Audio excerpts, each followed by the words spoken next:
Nouvelle vidéo pour parler d'une histoire. J'aime pas ce procédé, mais je vais quand même le faire juste pour vous expliquer. Mais je vais faire un petit disclaimer avant de vous expliquer. Je vais parler d'une histoire et ça va être un petit peu négatif pour une personne dans l'histoire. Je fais un disclaimer parce que des fois quand je vois ça sur internet ça me choque un petit peu. Donc je dis pas que c'est la vérité, je dis comment cette histoire moi je l'ai ressentie. Mais c'est pas forcément la vérité. Si la personne était en face de moi, elle me dirait oh, un bateau, elle me dirait autre chose. Donc voilà, ce petit disclaimer. Je vous dis pas que c'est la vérité, je vous dis comme ça comment moi je l'ai vécu cette histoire.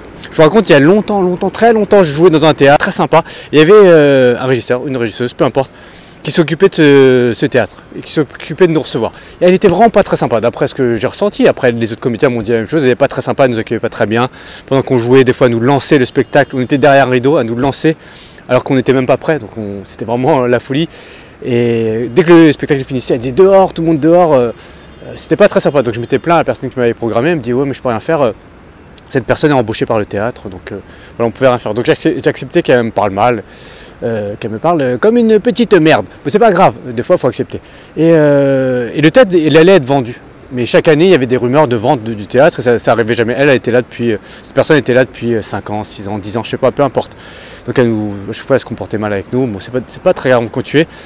Donc mes élèves, ils jouent de temps en temps et après on m'annonce que finalement le théâtre, il est vendu. Alors après 10 ans de rumeurs, voilà, cette année c'était le bon acheteur, bon vendeur, donc il va être vendu, donc toute l'équipe va changer. Donc voilà, bon, je prends la nouvelle et je fais dernière représentation. Donc moi souvent j'arrive un peu en avance pour préparer la salle et la personne qui est là, dès que j'arrive elle me dit ouais, elle commence à me faire un débrief de tous les élèves qui passent. Il me dit un tel il peut travailler ça, l'autre c'est l'élocution. C'est sympa, tu vois, juste avant de démarrer le spectacle, elle me parle de tous les élèves, plus ou moins, elle fait un petit brief. Et à un moment donné, elle parle de moi. Elle me dit, toi, par exemple, toi, c'est super bien et tout. Je suis content quand même, c'est sympa. Elle me dit, toi, franchement, ça se voit, t'as de l'expérience, toi, moi et tout. Ouais, c'est sympa, j'aime bien les compliments. Mais je vois son attitude, elle a changé.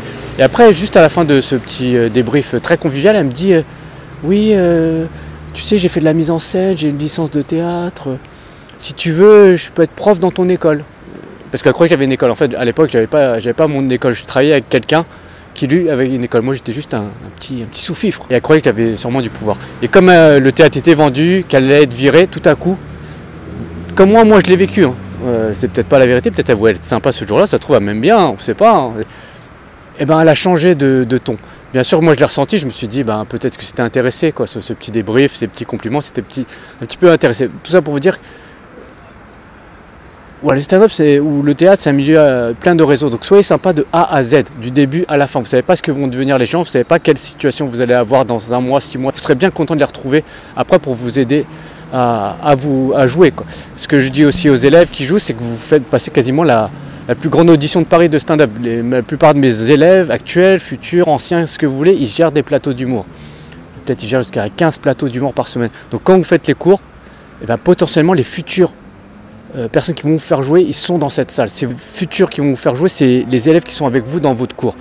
Donc soyez sympa, essayez de les écouter quand ils passent, n'écrivez pas des blagues pendant qu'ils passent, ne révisez pas votre texte, ne leur tournez pas le dos. Regardez ce qu'ils font parce que essayez de leur montrer le maximum de respect.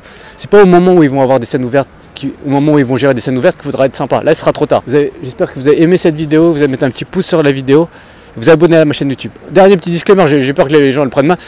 C'est comme ça que j'ai vécu, voilà, ça se trouve c'est pas la vérité, ça se trouve même bien, on sait pas, hein. Les gens ils peuvent bien aimer, mais... Allez, un petit pouce sur la vidéo, abonnez-vous à ma chaîne YouTube et à très bientôt, bye.